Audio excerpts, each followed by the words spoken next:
All right, recording. Hey, morning, everyone. Welcome to the March 2025 READ Cohort. And I'm going to switch to the presenting. And everybody give a big woohoo. We've reached 10 years. Can you believe it? I can't. Woohoo! Woo! Yeah. Look at all those little claps. Nice. Thanks. Yeah, 25 years. And it's hard to believe it's 25 years. It feels like it's been 25 years sometimes, but only 10 years. And I was hoping that Margaret would be on. She helped get this what we're going to present together. And we're going to talk about the past. We got a lot of people who helped set this up and keep this going, and talk about where resource advisors started, where we are today, and then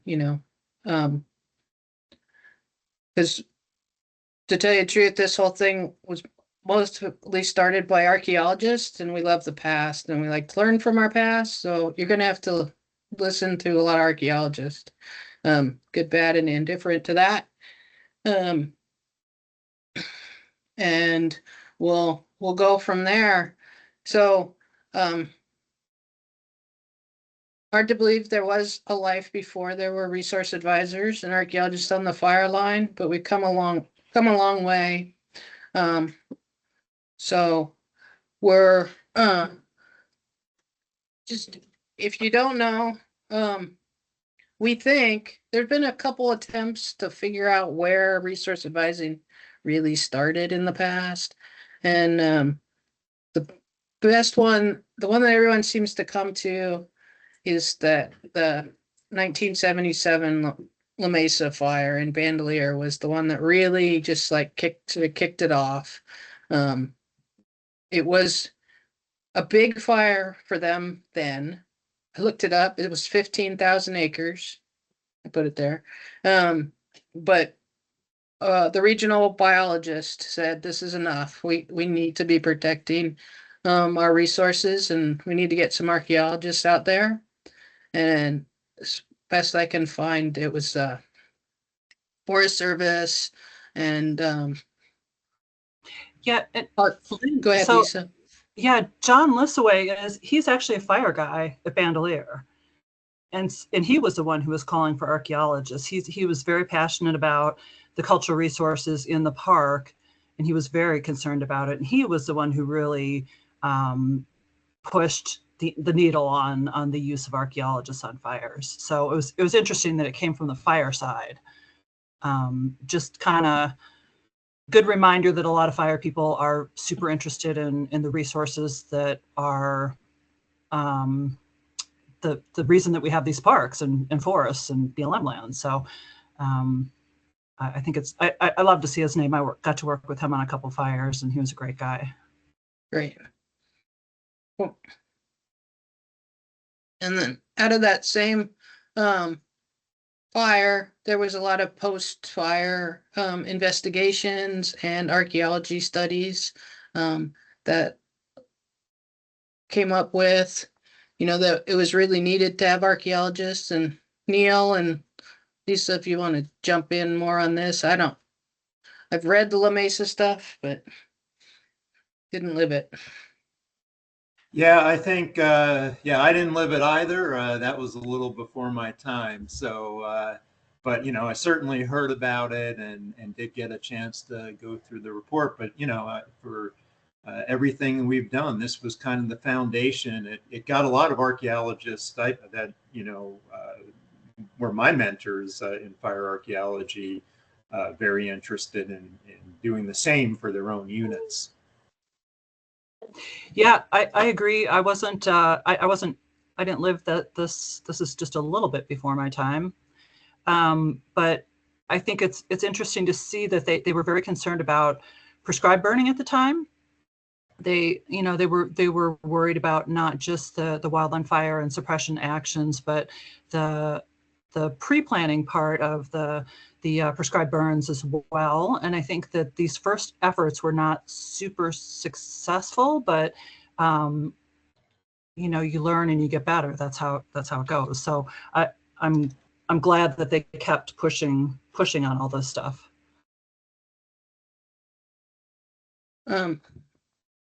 And then it started picking up more steam in the 80s. And I know that a lot of Forest Service and BLM archaeologists started working on different things. And Lisa, you started working on your fire guide for arcs. Yeah. So I started it when I was on the Stanislaus in California, and kind of moved it with me when I went over to the Coconino National Forest and then the Kaibab National Forest in northern Arizona. And it was really just when I look, I don't have a copy of it, unfortunately, but when I look back at it, I think it was a pretty amateur approach, but it was just the starting point to just start writing things down. When you go on a fire and you're an archaeologist, you've never been on a fire, what should you expect? What should you be concerned about? I mean, I had, I think, one of the second fires that I ever went out on as an archaeologist. I was like sort of blissfully walking around and, you know, looking at lines, looking at areas that have been damaged or impacted. And I saw a site and I started recording the site, and I wasn't really paying very much attention. I was out there by myself. I had very little experience on fires. Like, I think I'd gone out on one or two as a firefighter, you know, type 2 firefighter, and then maybe my second archaeologist assignment. So very little experience. And I'm recording sites and just sort of, you know, paying attention to what I'm doing, and not really being aware of the situational awareness, what was going on around me. And you know, I had a radio, and my radio started squawking, and it was Alan Farnsworth, fire guy. And he was calling me, and he, you know, he said, "Archaeologist Hansen," and he said, "Where are you?" And I told him where I was, and he said, "Please move east to drop point whatever, and we'll meet you there. Please move immediately." And so, you know, at that point, I knew not to like ask a lot of questions on the radio, just a copy, and so I started moving. And I got over there, and as I put my head up to see where I was going, there was like this huge wind event happening all around me, and there's stuff just crashing everywhere. And he was trying to get me out of that area, and he was with a crew, so he was pretty close. So he was calling me over there, and that was kind of like a big thing for me, because it was all of a sudden I just realized my vulnerability and the fact that there was nobody else really paying attention to me at that time. It was kind of like one of those cracks in the whole ICS, because the archaeologists weren't really part of that ICS program. And that was kind of a big aha moment for me. And that was when I started writing these things down about what you need to do to make yourself safe on a fire, and how can you interact appropriately with the people who are on the fire line, because they don't want to see me hurt either.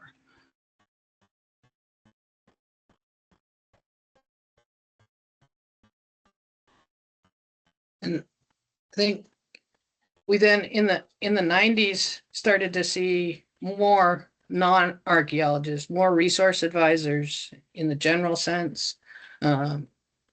I know just from my own experience that Yosemite started having its big fires, and Lisa, you were there, A-Rock and Steamboat. I believe that there were some general resource advisors sort of on those fires. Yeah. And we were mostly going in after lines were installed. They weren't letting us go with the line finders, because things were pretty crazy. And so we were going in after, or when secondary lines were being put in. So we had all of the archaeology group was conscribed into the whole effort. We were going out and recording sites and looking at damage, and you know, it was a big learning curve, because you get all these archaeologists and they hadn't gone through 130 110, 130, 190. They were just going out in areas that they weren't super dangerous, but it was not a hot spot or anything, but it was, they didn't have the training, and he put them in Nomex and put a hard hat on them and sent them out on the line. And I remember having one person on my crew, and we're hiking in, it's like 3 or 4 miles, and we're like halfway there. And I looked back and I said, "What's your hard hat? Your hard hat doesn't look right. What's going on?" And he takes it off and super proud and said, "Oh, it was really bugging me. So I took all those strings inside." It was the harness on the hat, right? He pulled it apart and left it in the car. So he's just got the shell on top of his head. And I'm like, oh my God, okay. You are going back to the car, and you're going to be sitting in the car for the rest of the day because you can't be out here. So it was like the whole safety thing again. And a lot of the I don't want to call them logistics, but just the how to get things done is, if you don't have any experience, you don't know all the little ins and outs of things. So it was interesting. Yeah, Neil. Yeah. So actually, Lynn, can you go back to the last slide? Mm-hmm. So just to kind of talk about where Lisa was kind of heading there, in '87, 3 years before I got to the KIBAB, my main chief mentor, Larry Lesko, he had been called to a fire, and he'd been involved with fire, but he got specifically called to a high site density area near the Grand Canyon National Park and the Tucson Ranger District. It was actually the ranger. Lisa, you pointed out how fire folks had been concerned about archaeology, and this was no different. The ranger was actually from Winslow, Arizona, so he was aware of all the archaeology out there. But Larry, being Larry, he was close with a lot of firefighters, and safety was always a priority. And so, he would do different jobs on fires, and this was the first time he went out. And when I got to the KIBAB in June of '90, I was told I was going to take S-130, S-190, and learn how to be a fire arc. And that was my first day on the forest, was being introduced to everybody. And my next 3 days were in S-130, S-190, learning to be a firefighter too. And then, I did get an ARC listing on there. And so it was firefighter 2 first and ARC. And we sort of had this mantra of being safe. And I didn't know, I'd been on the Coconino for 3 years and had heard nothing about fire archaeology. And then when I got over to the KIBAB, it was a whole new ball game. And then 2 weeks after that S-130, S-190 class, that was the Dude Fire, where I think 6 firefighters were entrapped and killed. And so suddenly I was like, what did I get myself into? And that's where a lot of the safety protocols started kind of kicking in for us to think about exactly what we were doing. Yeah, I had my first 130, 190 was in 1986, and it was JT Reynolds. I don't know if I'm sure no one remembers his name. He was a law enforcement guy at Grand Canyon, and he was the one who put on the 130, 190 because he felt like that was really important. He was really pushing with resource management staff and maintenance people, especially to be the people that are going to help during fires. So sort of that vision was there. And Larry, when I went over to KIBAB on the Tucson district, Larry and Neil were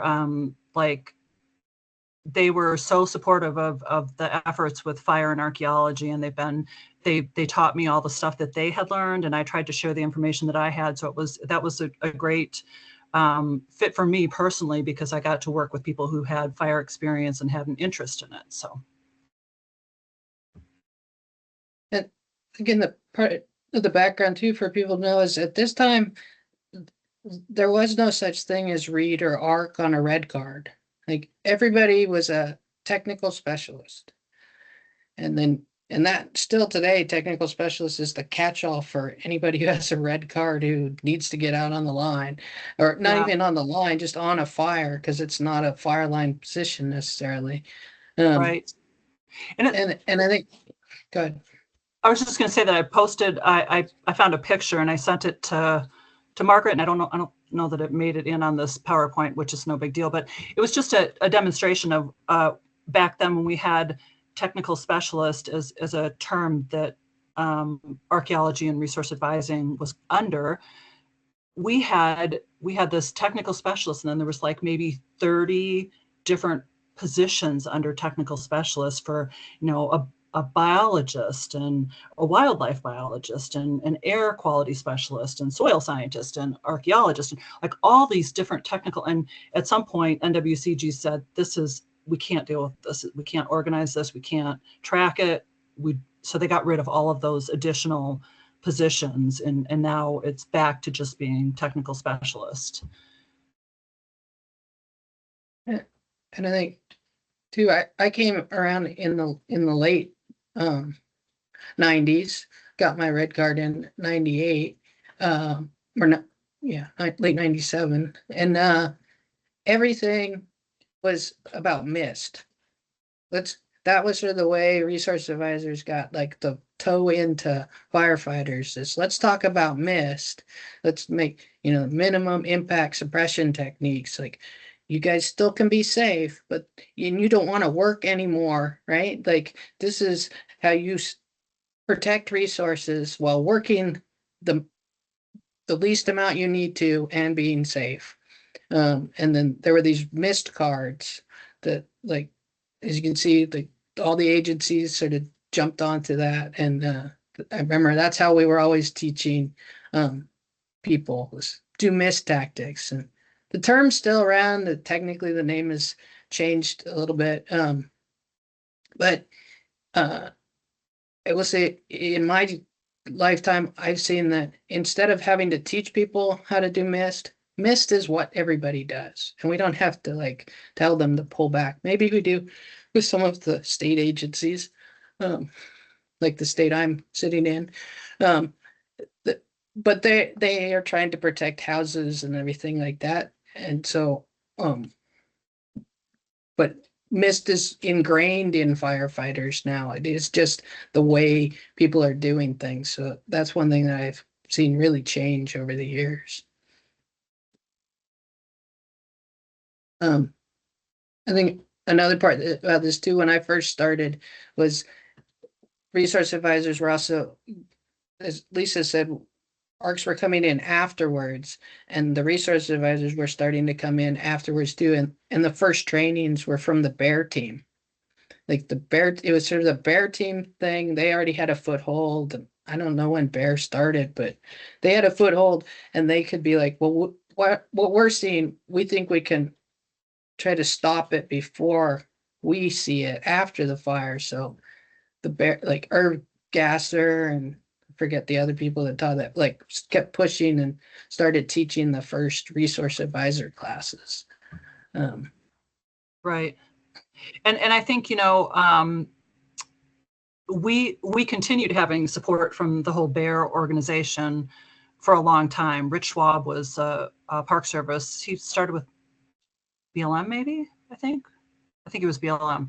No, he's BIA. Anyway, he has been with Park Service for a long time. He's retired now, but he was a huge supporter of the READ stuff, and he was very connected with Nelson Sifkin and June Kinoshita in the Pac West region of the Park Service. And I think that the root of a lot of the resource advising, whether it's archaeologists or READs or reefs, REAC, I think that's very much rooted in the bear work. Yeah. And then from this, we started getting got the first resource advisor guide in 1996, and that was an official NWCG publication. And I don't actually know anything about how that came about. It was I think it was the DOI, so it was Park Service and Park Service and BIA and BLM, mostly BLM, I think that kind of pushed that first effort, and a lot of it was allotments for grazing and oil and gas concerns. It wasn't natural or cultural resources necessarily.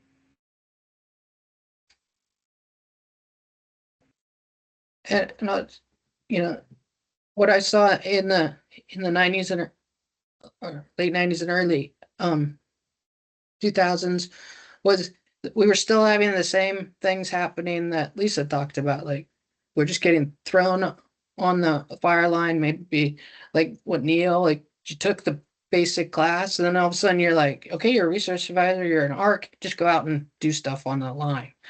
And a lot of us were really concerned about that, like that safety aspect, that like, what do you do? How do you work with firefighters? And we're still, trying to teach them mist. There was a lot of contention on the line. We were not exactly liked within. There were we had a lot of supporters, obviously, to get where we got, but we were not necessarily liked by heavy equipment, by um, crews. Or just like, get out of our way, you're going to stop us, you're not making us safe, and we're acting in unsafe manners, so we just don't know better. And I remember like almost fist fights between resource advisors and crews and people, and it it was concerning from a safety. I think we all were wondering, when is an ARC or a resource advisor going to die on a fire line for us to wake up? Yep. Yeah, I think I totally agree, Lynn. That was a huge issue during those times, and I personally was involved with trying to help getting people out on assignments, but at that point I had a kid and I wasn't really going on fire assignments because my husband was a primary firefighter. So I was very uncomfortable with just pushing these people out without a lot of training or pairing up with people. And then when you talk to the fire teams, you say, okay, we've got an archaeologist, but we really want to have someone else go with that person because they need the experience to mentor that person along. And they really pushed back and said, oh no, we're only going to have one resource advisor on this entire huge, 6 different divisions on this fire. And it was almost like they wanted us to fail. And I think, sometimes I would go on fire assignments that were awesome. Like you stop at a break and there's a crew there and you start chatting with them and they're super curious about what's happening, and you're able to kind of, send the message and get people over as kind of converts. But other assignments were just, every step was an uphill climb. So I totally agree, Lynn. Well, so in the mid-90s, 1996, we had the Bridger Knolls fire on the North Kaibab Ranger District, and I forget how many tens of thousands. I think it was probably 13 or 14,000 acres and hundreds of pueblos, and just amazing archaeology. And at that point, one of the things that Larry was so good at was working with the teams, and we actually had a dozer operator that intentionally looked very intentional, went through a pueblo and actually hit a burial. And so that sort of actually, Larry was able to, because he was from the Kaibab and working very closely with the line officers, we were able to get that person kicked off the fire. And that was not the first time that had happened. There were always the stories of people collecting arrowheads. And so that sort of led us to start doing the advising, and getting in front of the group and doing presentations for the firefighters. We had almost 1,000 people, I think, in the camp on that Bridger Knolls fire. So, this was a way, really the beginnings of where we'll be going is talking about the outreach and sharing information. But that's when we realized we really needed to be doing that in the morning briefings, and Larry really sort of got that rolling, and it allowed us to, you know, really make inroads, I think, with a lot of the firefighters that were coming from other areas that may not have had that connection to the resource. I will say that the KIBAB was the collection of, you know, John Hanson, Neil Weintraub, Larry Lesko, Terry Cleland. It was that whole group of people. They were masters of kind of social manipulation. So how do you sell your message? How do you get to the people that you want to hear, the right way to hear what you want them to hear?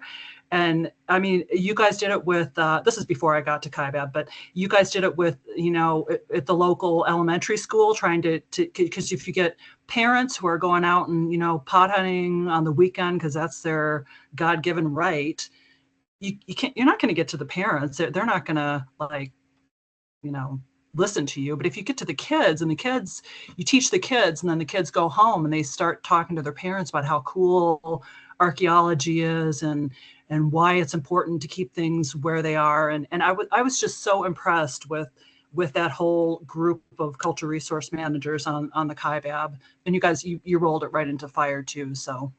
And I think that really leads to this next slide, Lynn. You know, we had a lot of lessons, and in 1999 we had another huge fire in the wilderness, the pumpkin fire, and we quickly learned that water moves very fast after a mountain's been denuded of trees, and we started seeing the impacts of the post-fire erosion. And 3 years later, you know, that was one of the things that I presented on at the 2002 conference, when Lisa, Lynn, and I all, I think, met for, well, I think Lisa and Lynn, you guys knew each other, but Lynn, I think that's the first time that we met and found we had an interest in sharing information and a certain way of building web pages in the early days of web pages. And that was really, you know, just a very fortuitous time for that session. And for those that may have been there or weren't there, it was incredible. You know, the SAAs had all these huge rooms that were widely vacant and not very well attended. And then we got shoved into this tiny room, which was standing room only, with like 100 people. I remember there were graduate students laid out on the floor, and there was this great interest in fire archaeology. So, you know, I think that was kind of a watershed moment in time for this to be discussed. Yeah, and when I go ahead, Lynn. I was just saying, Margaret joined us, and now it's turned her camera off again. But so go ahead, Lisa. No, I was just going to say that when I first started thinking about putting together that SAA conference, and I started floating the idea out to people who, you know, I thought might be interested in participating in that session, and there was a lot of interest. And so I went to SAA, and they really had concerns that this was too operational for the SAA group. They felt like it was not. It was more CRM than archaeology, and they thought it was maybe not quite pure enough, which I thought was hilarious, because it just seemed like protecting those resources should be sort of paramount to everything. But it was interesting. Well, and do have to give a shout out that you got Krista Deal as one of the moderators, or whatever they were called. She was another great advocate for protecting cultural resources through fire, and how do you manage fire to lessen the impacts. Yeah, she did a great work. Margaret, do you want to jump in? Yeah, sorry. For some reason, I was off an hour on this one. I just wanted to add back to just stepping back a little bit. How I ended up on fire was when I got onto the Cleveland National Forest in in California, I literally was given a red card after 2 days of training and sent to a fire and said, go arc it, essentially. So that's kind of how I tripped into it, knowing full well. Luckily, I had hooked up with a CAL FIRE archaeologist who basically walked me around a fire camp and gave me the 411. I know that had I not had that, I was definitely dangerous being out there, and it took a while before I realized how little I knew. So when I came to the KIBAB, thank goodness, in 2007, they were way ahead of what I had learned, and it certainly it was great to recognize that they were really at the cutting edge, and how lucky I was to be able to be part of a team who had really dug in and really recognized the needs, yes, not only just for social engineering, but also for working with the fire program itself. Because prior to that, from what I saw, was that you saw kind of the archaeologists and the resource folks on one side and the fire folks on the other, where on the KIBAB, they had developed a really great partnership with the fire program and recognized that to be successful, you needed to have that relationship with the fire program. And as a result, we got a lot of work done on the KIBAB thanks to those kinds of relationships. So along with, yes, presenting to our own peers at professional conferences, it was really important to be able to also network and develop relationships with the fire programs themselves, because that only helped to booster our ability to do the work successfully. Yeah, and I'll just add on to that. At the same time that's happening on the KIBAB, I had it on the previous slide that, or one of these, yeah, the Park Service started actually hiring archaeologists, both seasonal and terms in the position of fire archaeologist. Or at least one I know is Nelson Sifkin here at Sequoia Kings Canyon, and then he moved on to doing the same role on Redwoods, and then in '98 I started doing that at Yosemite, and then June Kanoshka took over after I was at Yosemite, and then and that integration of being there every day for the fire people just led into the being able to work really well when a wildfire happened too. So they're getting inroads all over the place. And NWCG was taking note of this too. That whole big list of that Lisa talked about these subcategories of resource advisor or THSPs did finally become ARC and READ, and didn't have time to look up when that first appeared, but I guess probably around 2012.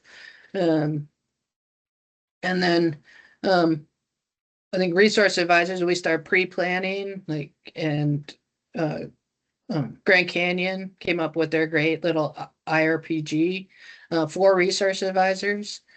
I remember receiving the very first IRPG the year it was published. I actually had to, while I was on the Cerro Grande fire, sitting in Bandelier, and I walked over to ordering, and I'm like, do you have these little IRPGs? I've heard about them. And they ordered them, and we started handing them out at fires.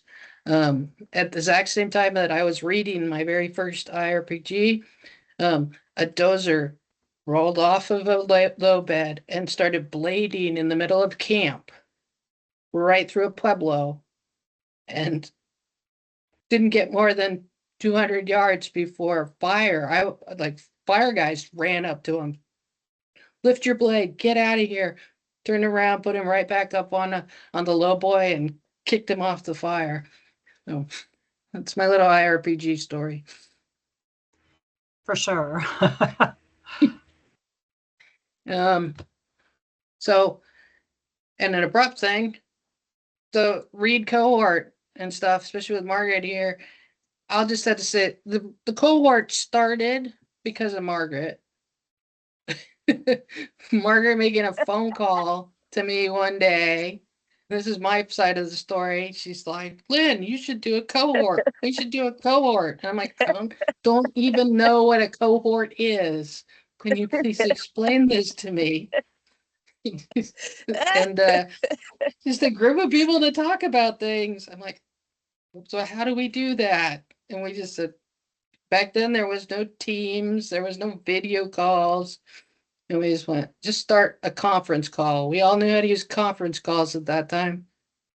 So all of a sudden, we in March of 2015, and it was just like we just started sending out the info about a conference call to all our friends. And I think probably Lisa and Neil were there, and we just like, what do you guys want to do? We have no idea what we're doing. Please just tell us, what do you think we should talk about? Do you want to add to that, Margaret?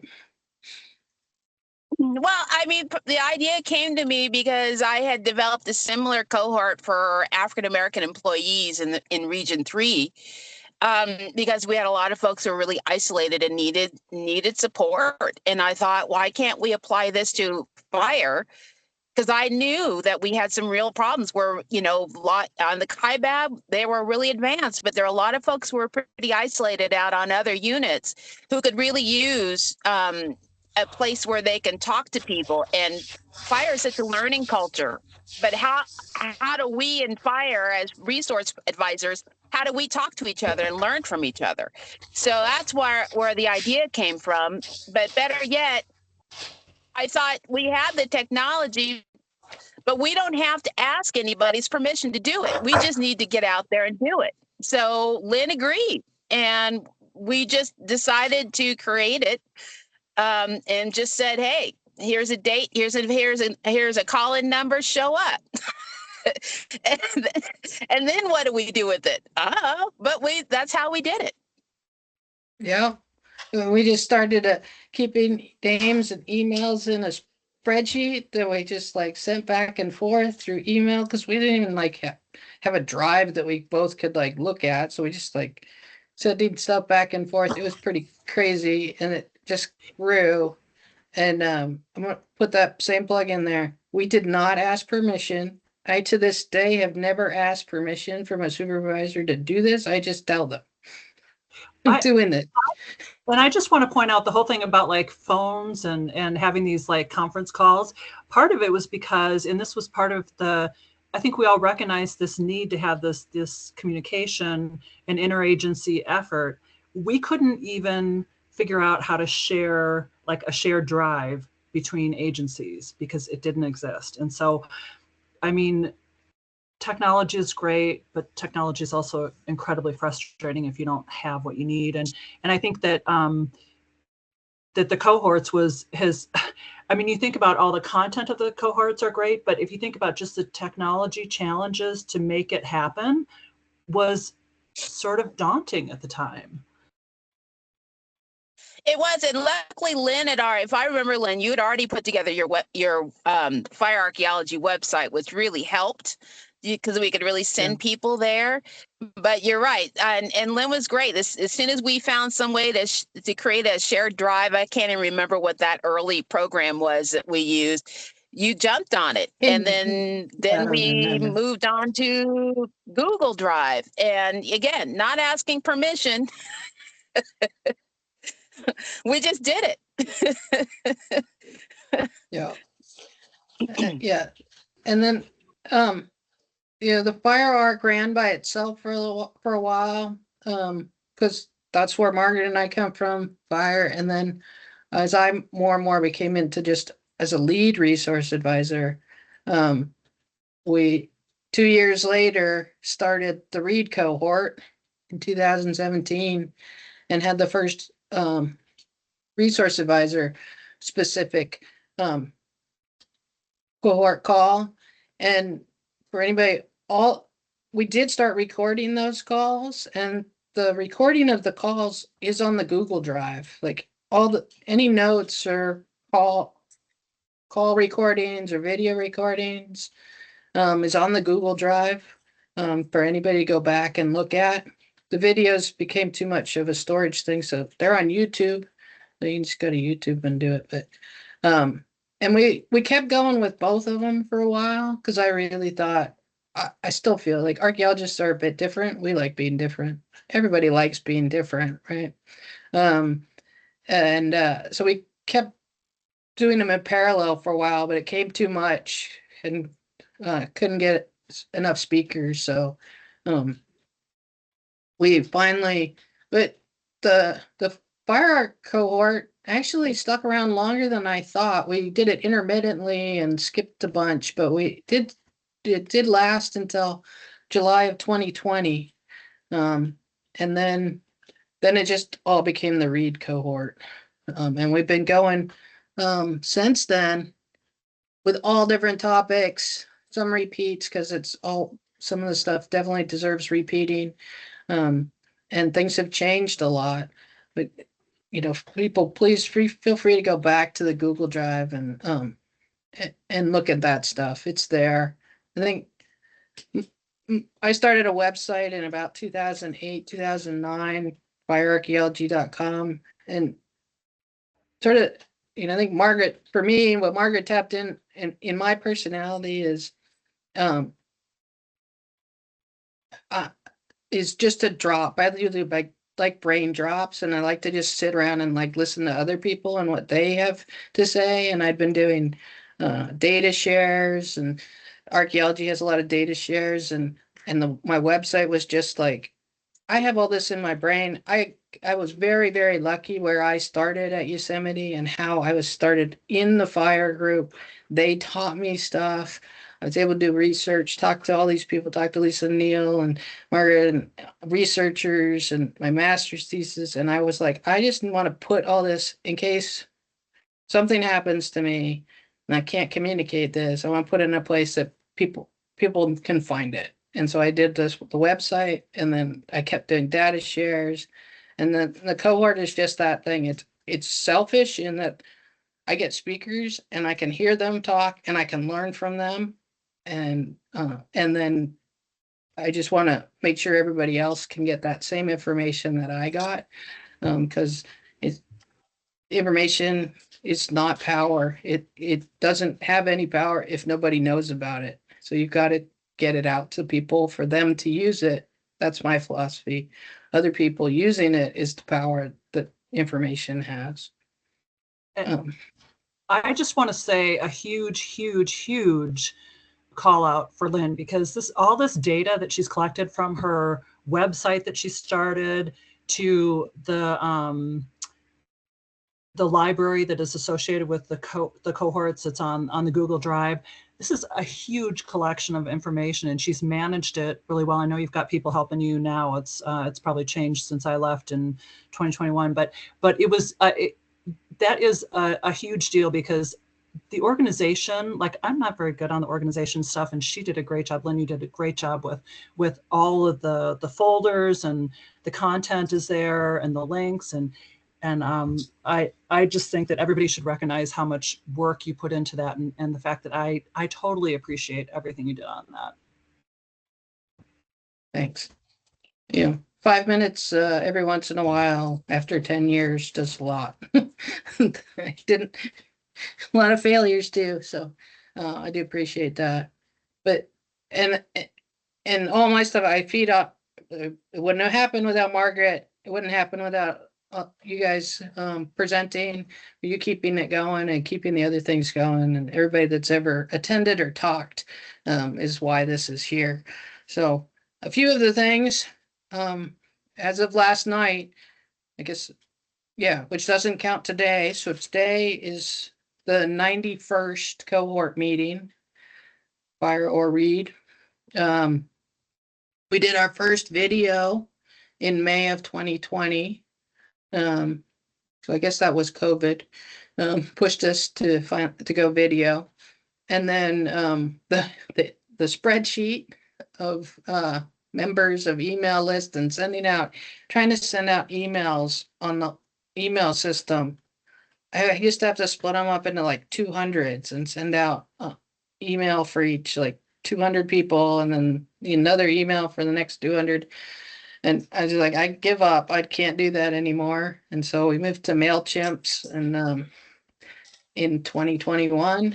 And then as of last night, our membership on the MailChimp's email is two, over 2,600 people. Pretty amazing. Amazing that I can hit a button and talk to 2,600 people.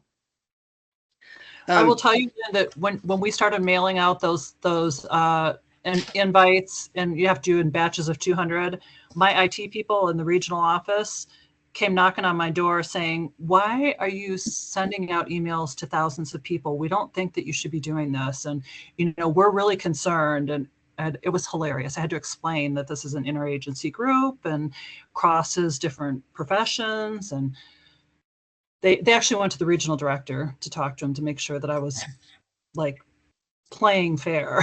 So I got locked out of my email address, out of my email for a week because I broke the rules in sending, sending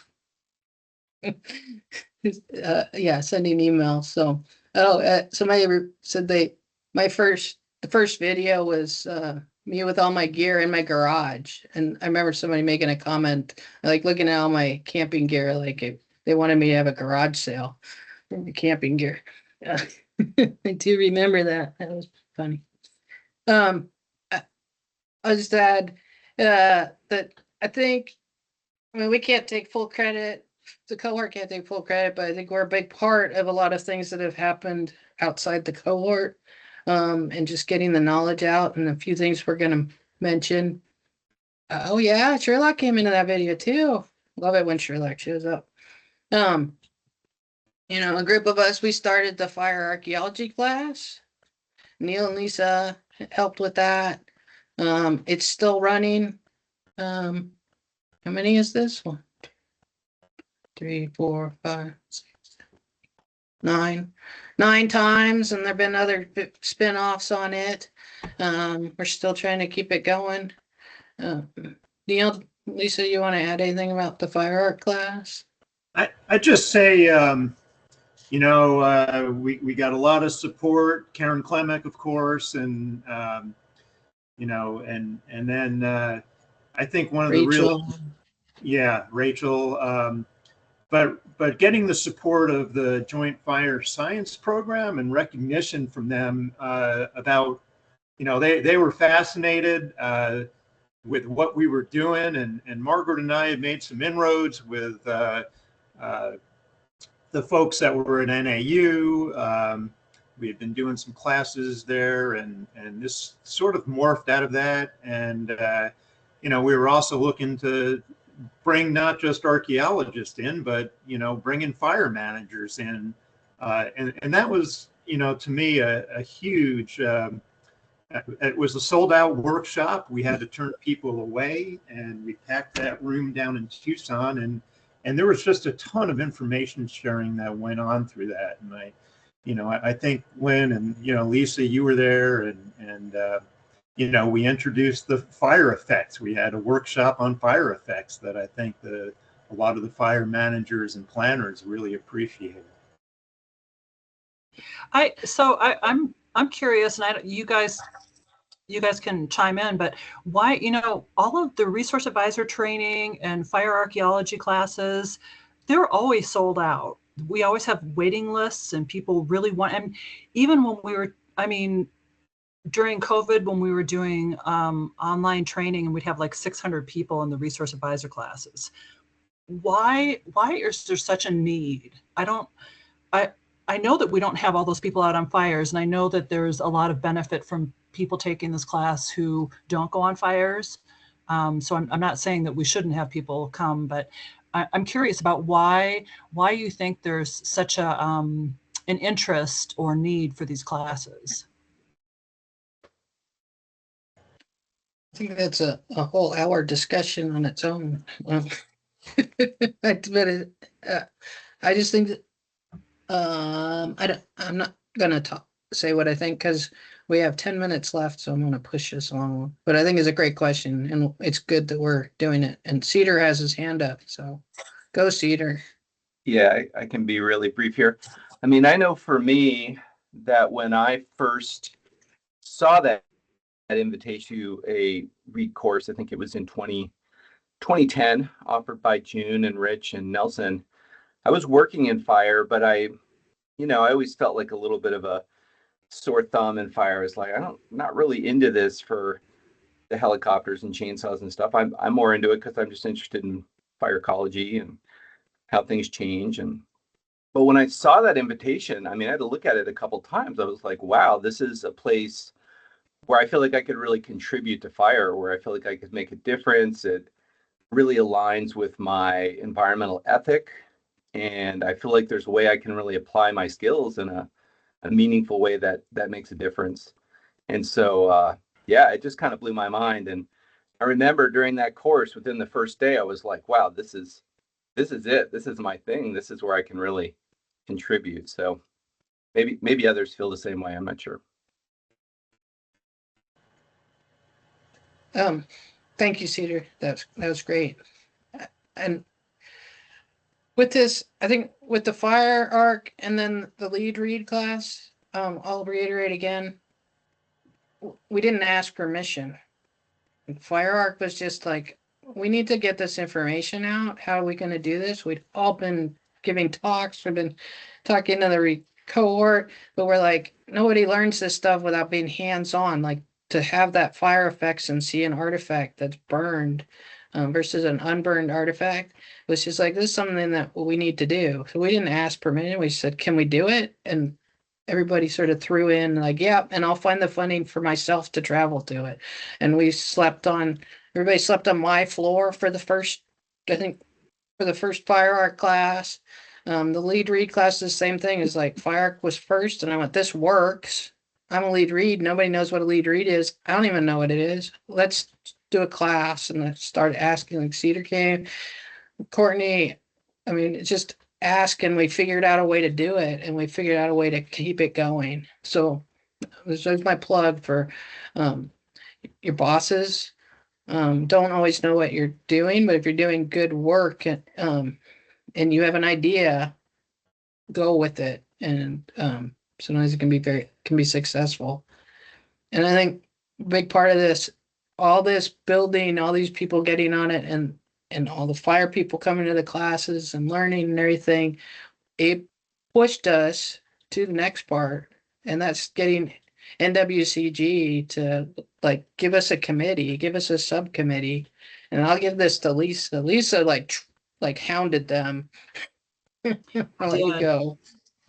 I saw a little crack in NWCG out of being someone that I knew, and I totally mercilessly pounded on her to introduce me to other people, show me what we can do, tell me what we can do, bring this to the whole committee, and she was great. So yeah, so I think for when I started getting involved with the resource advising classes with Nelson and June and Rich, way back when, I knew that there was a lot of discussion about, do we want to be part of NWCG or not? Is it good or is it bad?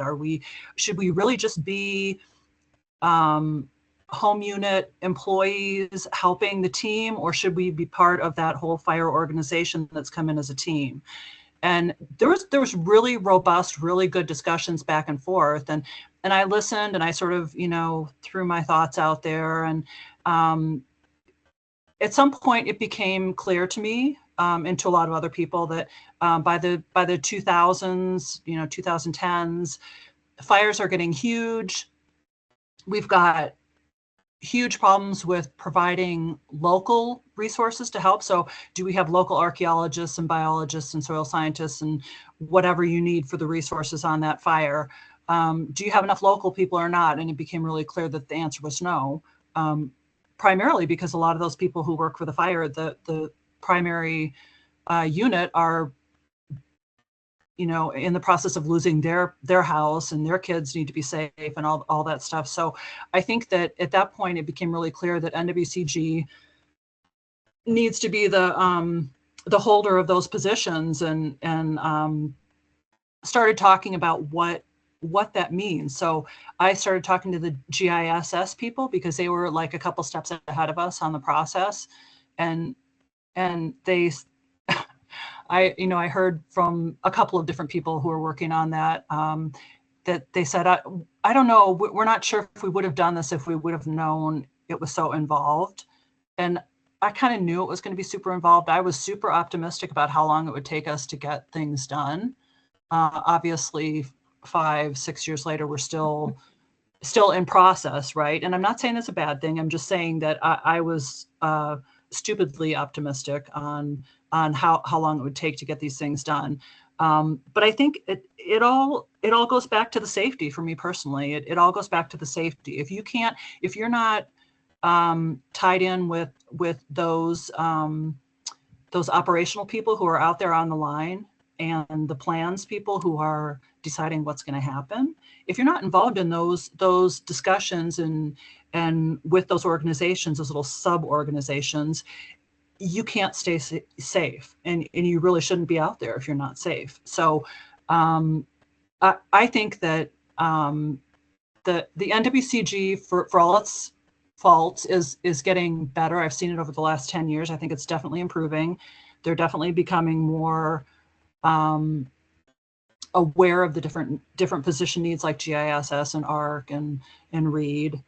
So they're kind of opening things up a little bit, and they're trying to figure out how to get that all squared away for going the actual on the ground assignments and teams going in to manage fires. So it's more so larger fires than local ones, because local ones, if it's a local fire, it's a type 4 or 5, whatever. You're probably going to have the local archaeologists and local resources you need. But I do think that the NWCG it also helps. I'll just one little thing I'll add, because I worked a little bit with the expanded dispatch.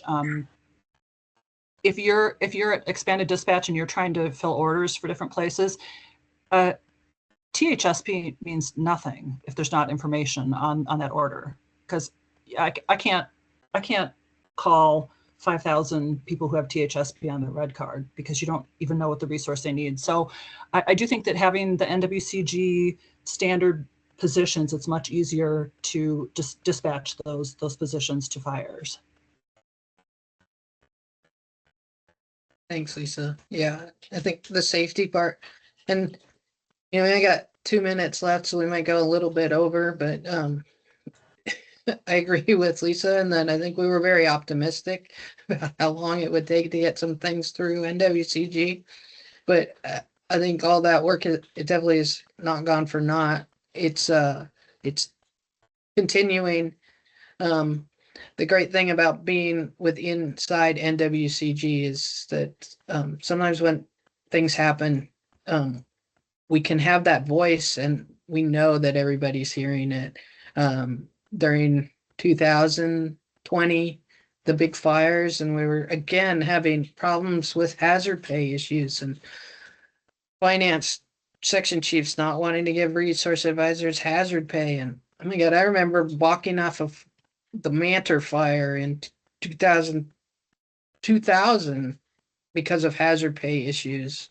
And so we were able to work with NWCG and get an official memo from the finance people committee, and it's on the NWCG website that says the resource advisors get hazard pay. If they're on the fire line like any other firefighter, they get hazard pay. And that was one of those big wins. Like, finally, we have this in writing. And while the positions aren't where we exactly wanted them to be, they're closer.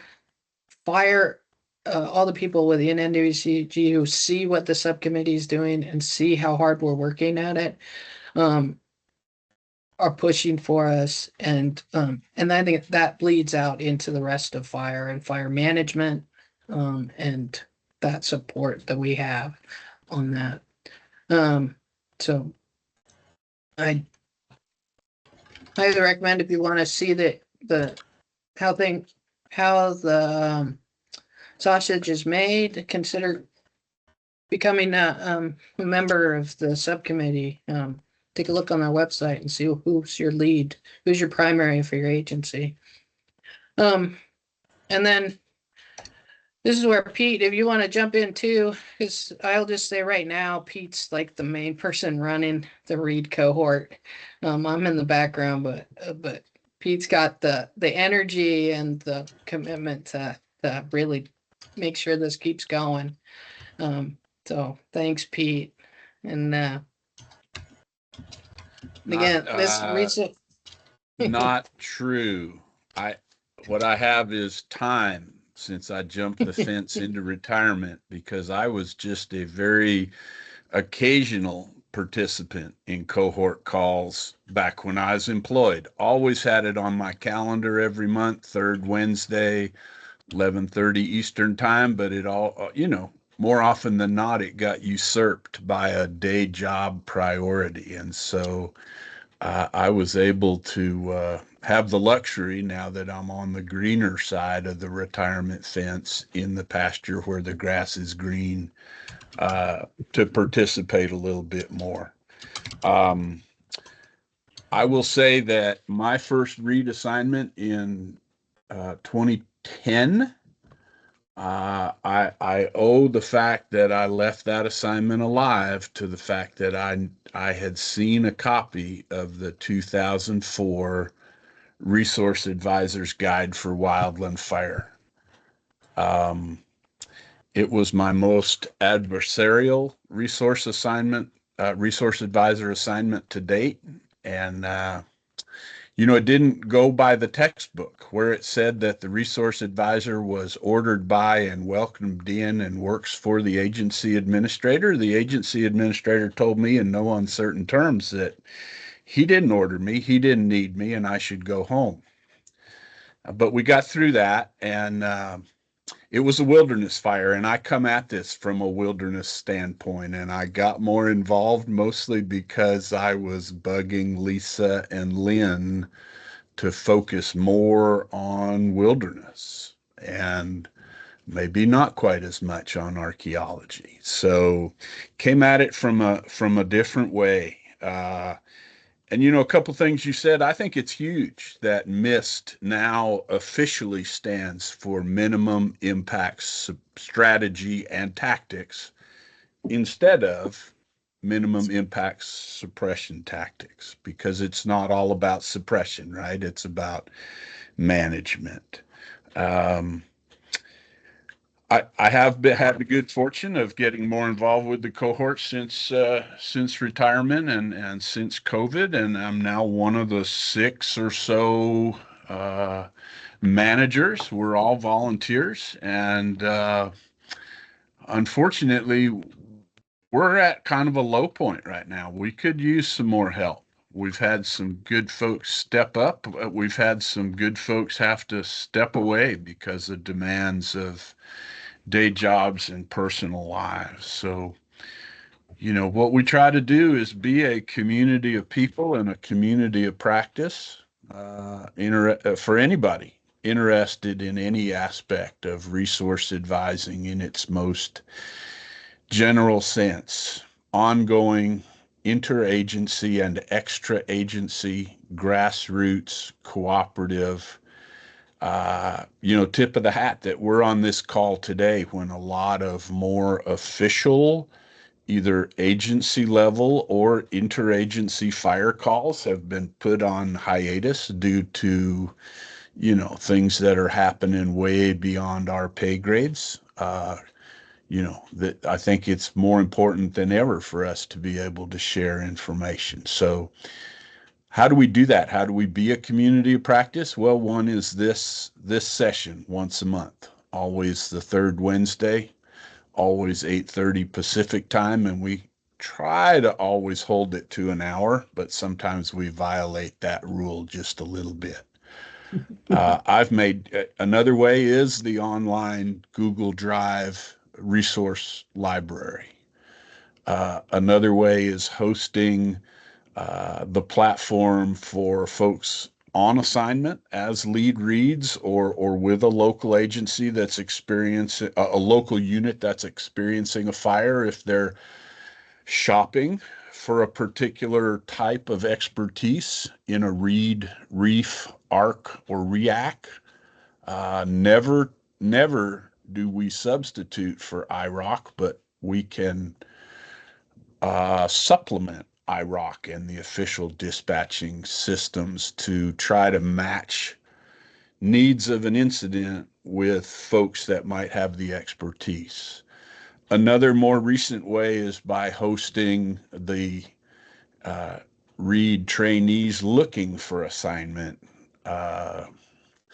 spreadsheet. And hats off to Cedar and Jess and some others for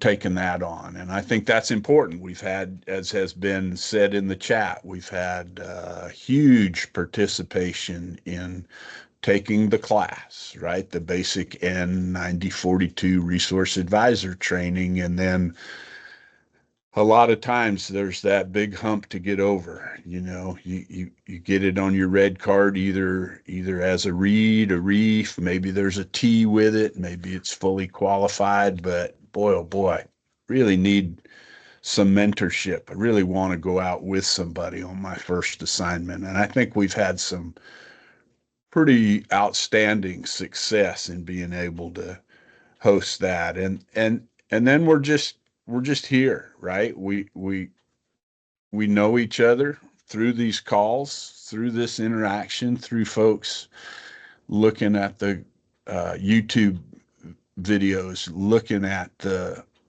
Google Drive, and yes, more recently looking at the more recently established REL, Resource Advisor Learning Library, within the Wildland Fire Learning Portal. Not competitors, but complements. So anyways, that's where we are now. And I would say we are always on the lookout for folks to join as a volunteer manager for the cohort. In your participation can be what you want it to be. And we're also looking always for ideas for next month's call and the call after that. So what makes it valuable to you is what we want to pursue. Thanks, Lynn. End of report. Hey, I just wanted to put one quick plug is that if your unit is experiencing fires, a lot of fires, make sure that you've got a really good communication with your dispatch, because dispatch is like that's the really critical link to providing resources, getting assignments, things like that. And if your dispatchers know who you are and what you do, it's a lot easier to get them on board when there's actually an incident. All right, with that, we're a little over. We thank everybody for attending. Thank you, Neil, Pete, Margaret, Lisa, Cedar, everybody else that's ever presented. And we're here because all of you guys actually show up, and because we wouldn't be here, we wouldn't show up and we'd leave, and we're not leaving. And so keep up the good hard work, keep up integrating resource advising with fire, and we're already in the door, and we're going to stay there. So keep up the hard work, stay safe out there, both physically and mentally, and have a great day. Thanks, Lynn. Really appreciate your work on all this. Yep. Yay, thanks, Lynn. Thank you, guys. So Lisa, you asked before the